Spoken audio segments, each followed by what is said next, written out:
Est-ce qu'on peut tirer un bilan de cette Assemblée générale de 2012? Eh bien, je crois que ce fut une Assemblée générale particulièrement réussie.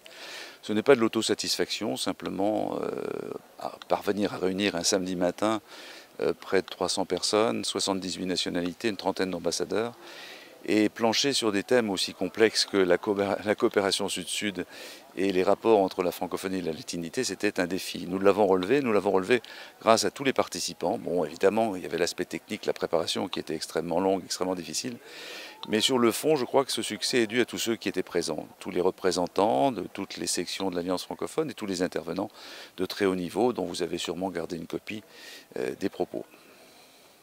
Quels sont les projets qui vous tiennent à cœur pour ces prochains mois ou prochaines années?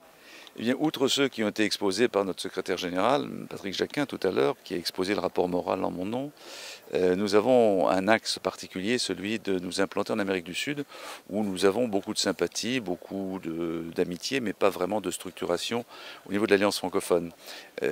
Tout particulièrement, nous avons une proposition aujourd'hui de l'ambassadeur d'Uruguay qui nous propose de nous rendre à Montevideo très rapidement.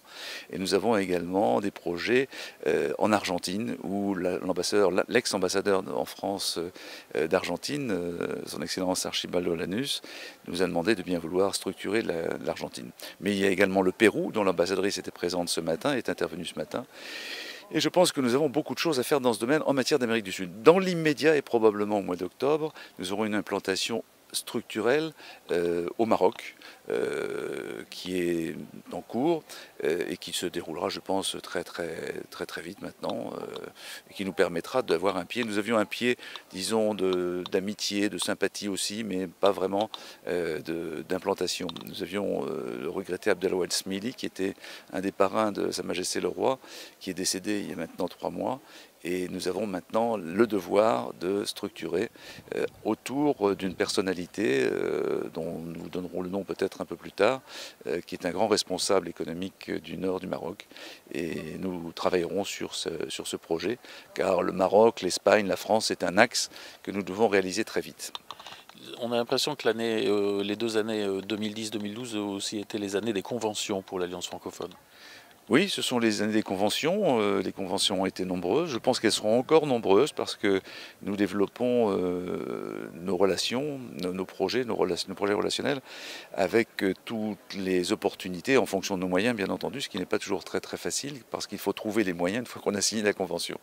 La première des conventions, la plus intéressante, je crois, c'était celle que nous avons annoncée, à savoir le Grand Prix de littérature de la jeune écriture francophone, qui aura le prix qui s'appellera le prix Stéphane Hessel, Alliance francophone RFI, convention donc passée avec la radio RFI et plus particulièrement monsieur Éric Amien, qui est responsable des clubs RFI.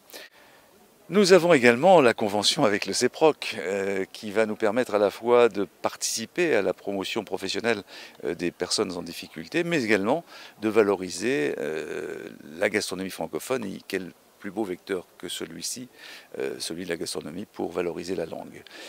Au-delà de ça, nous envisageons également la mise en place d'un concours qui sera l'objet d'une autre opération, mais qui sera probablement liée avec le CEPROC. Enfin, nous avons une convention avec l'association de Pierre Sebaoun, Soleil d'enfance, qui va nous permettre d'apporter un appui modeste dans un premier temps en tous les cas, et je l'espère beaucoup plus fort prochainement pour les enfants handicapés.